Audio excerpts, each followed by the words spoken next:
সুজির তৈরি এরকম মতিচুর লাড্ডু যদি ঘরেই তৈরি করে নেওয়া যায় সামান্য উপকরণ দিয়ে, তাহলে কিন্তু আর দোকানের লাড্ডু খাওয়ার কথা মনেই পড়বে না।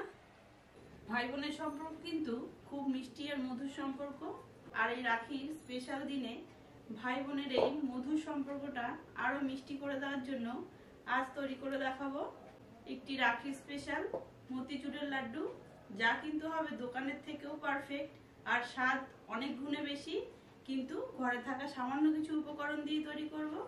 চলুন তাহলে দেখে নিই কিভাবে তৈরি করব এই মতিচুরের একদম পারফেক্ট লাড্ডু। আপনারাও আমার সঙ্গে থাকুন, আর বলবো প্রথম থেকে শেষ পর্যন্ত কিন্তু ভিডিওটা পুরো দেখার জন্য। যে কোনো রেসিপি যদি পরিমাপটা ঠিকঠাক হয় তাহলে কিন্তু রেসিপিটা একদম পারফেক্ট হবে, এটা কিন্তু অবশ্যই খেয়াল রাখতে হবে। এখানে আমি একই বাটি মেপে কিন্তু যা যা দেব সব একই বাটি মেপেই দেব। এখানে আমি নিয়ে নিয়েছি 1 বাটি মতো সুজি। আজকে এই মতিচুরের লাড্ডুটা কিন্তু অবশ্যই সুজি দিয়ে করব, এখানে কোনো বেসন আমরা ব্যবহার করব না। দিয়ে দিচ্ছি 1 বাটি সুজি। সুজিটা কিন্তু কাঁচাই আছে, ভাজার কোনো দরকার নেই।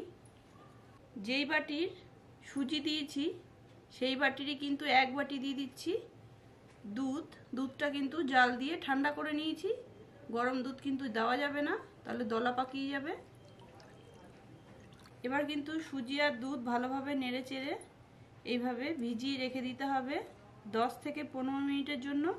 তাতে করে সুজিটা কিন্তু ফুলে যাবে আর দুধটা অনেকটাই টেনে আসবে। দুধ আর সুজি কিন্তু ভালোভাবেই মেশানো হয়ে গেছে। এবার আমি ঢেকে রেখে দেবো সুজিটা ফোলা পর্যন্ত 10 মিনিটের জন্য। 15 মিনিট পরে কিন্তু ঢাকনাটা খুলছি, দেখুন কত সুন্দর কিন্তু দুধ টেনে নিয়েছে সুজিতে।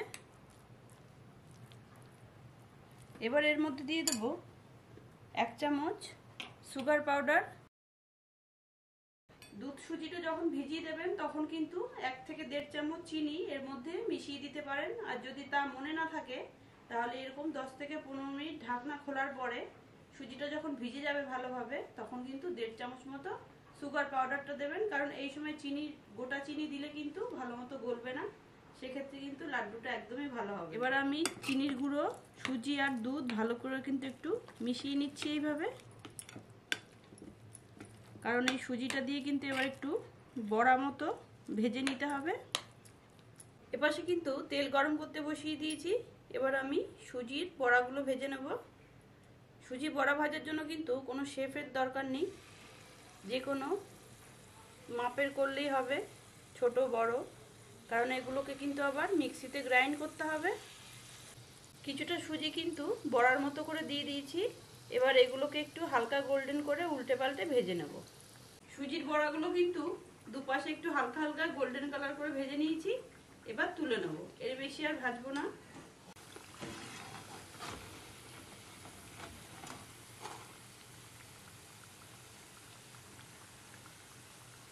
আর বাকি যেটুকুনি আছে সেটুকু কিন্তু এইভাবেই ভেজে নেব। সুজির সব বড়াগুলো কিন্তু এইভাবে ভাজা হয়ে গেছে। ভাজা সুজির বড়াগুলো কিন্তু ভেঙে ভেঙে আমি এই মিক্সির জারের ভেতর দিয়ে দিচ্ছি। এটাকে ভালো করে গ্রাইন্ড করতে হবে, করে কিন্তু একটা গুঁড়ো বের করব। সব সুজির বড়াগুলোকে কিন্তু ভালো করে গুঁড়ো করে নিয়েছি, দেখুন কত সুন্দর কিন্তু গুঁড়োটা হয়েছে। দেখুন এপাশে একটা প্যান বসিয়ে দিয়েছি, প্যানের মধ্যে দিয়ে দিচ্ছি, দেখুন যে বাটির আমি সুজি দিয়েছিলাম সেই বাটি মেপেই কিন্তু 1 বাটি চিনি দিয়ে দিচ্ছি। আর এর মধ্যে দিয়ে দেবো কিন্তু 1 বাটি জল। মেজারমেন্টটা কিন্তু ঠিকঠাক রাখবেন, তাহলে কিন্তু লাড্ডুটা একদম পারফেক্ট হবে। এবার চিনি কিন্তু জলের সাথে ভালোভাবে নেড়ে চেড়ে একদম গলিয়ে নেব। চিনি আর জল কিন্তু ভালোভাবে গলে গেছে, এর মধ্যে আমি দিয়ে দিচ্ছি একটু ফুড কালার, দিয়ে দিচ্ছি রেড ফুড কালার। আপনারা চাইলে ইয়েলোটাও দিতে পারেন, বা যদি না চান কিছু দেবেন না তাও দিতে পারেন, কালারটা খুব সুন্দর আসবে লাড্ডুর। এবার ফুড কালার দিয়ে কিন্তু একটু ভালোভাবে ফুটিয়ে নেব। আর দিয়ে দিচ্ছি এখানে আমি একটা এলাচ একটু গুঁড়ো করে রেখেছি, সেটাই, এটা ফ্লেভারটা ভালো আসবে তার জন্য। চিনির শিরা কিন্তু ভালোভাবেই ফুটে গেছে, আর কিন্তু একটু চটচটে ভাবও চলে এসছে।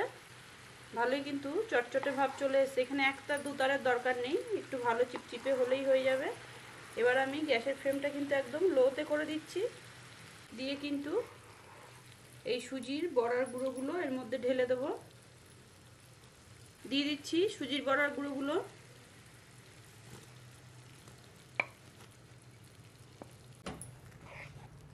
দিয়ে কিন্তু এইভাবে ভালোভাবে মিশিয়ে নিতে হবে।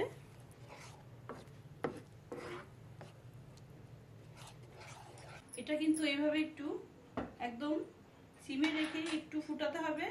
আর এর মধ্যে আমি দিয়ে দিচ্ছি একটু চাল মগজ, এটা কিন্তু অবশ্যই দেবেন। দিয়ে দিচ্ছি চাল মগজ।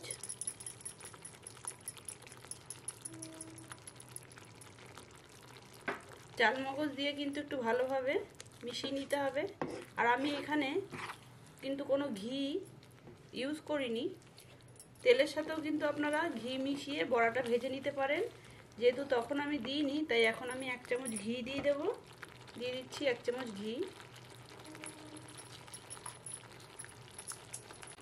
এবার ভালো করে একটু মিশিয়ে কিন্তু ঢেকে রেখে দেবো ঠান্ডা হওয়া পর্যন্ত। 15 মিনিট পরে ঢাকনাটা খুলছি, দেখুন খুব সুন্দরভাবে কিন্তু চিনির শিরা সুজিতে টেনে নিয়েছে, আর অনেকটাই ঠান্ডা হয়ে গেছে। খুব বেশি গরম নেই, যেটুকুনি ঠান্ডা হয়েছে আর যেটুকুনি গরম আছে এর মধ্যে কিন্তু আমি লাড্ডুগুলো পাকিয়ে নেব। লাড্ডু পাকানোর আগে কিন্তু হাতে একটু ঘি নিয়ে নিচ্ছি, যাতে লেগে না যায়। গরম আছে কিন্তু ধরা যাচ্ছে। এইভাবে ছোট বা বড় যেরকম শেপ করে হয় পাকিয়ে নেবেন।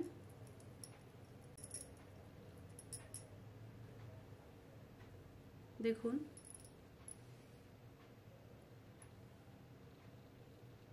একটা লাড্ডু কিন্তু কমপ্লিট। গাটা কিন্তু কত সুন্দর তেল তেলে হয়েছে, দেখুন কোনো ফাটা নেই। এইটা যখন আরো ঠান্ডা হবে তখন কিন্তু আরেকটু শক্ত হয়ে যাবে।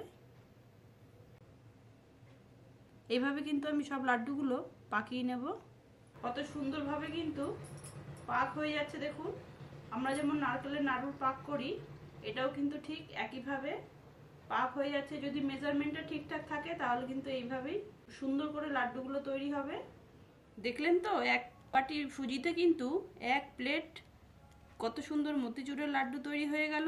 লাড্ডুর গাগুলো কিন্তু একদম তেলের মতো প্লেন হয়েছে। আমি একটু সাজিয়ে নিলাম, আপনারা আপনাদের পছন্দ মতো সাজিয়ে নেবেন। দেখলেন তো কত সহজেই তৈরি হয়ে গেল 1 বাটি সুজি দিয়ে এত সুন্দর মতিচুর লাড্ডু। আশা করছি প্রথম থেকে শেষ পর্যন্ত দেখেছেন, আর যদি দেখে থাকেন তাহলে কিন্তু ভিডিওটা একদম পারফেক্ট হবে। কেমন হলো অবশ্যই কিন্তু আমাকে কমেন্ট করে জানাতে হবে, শেয়ার করে দেবেন, লাইক করবেন, আর সাবস্ক্রাইব করে রান্নাঘর ডায়েরি চ্যানেলটি পাশে থাকতে হবে। দেখা হচ্ছে এরকমই মজাদার নিত্য নতুন রেসিপির সাথে নেক্সট ভিডিওতে। ততক্ষণ ভালো থাকবেন, সুস্থ থাকবেন। যারা ফেসবুক থেকে দেখছেন আমার পেজটিকে ফলো করে দেবেন।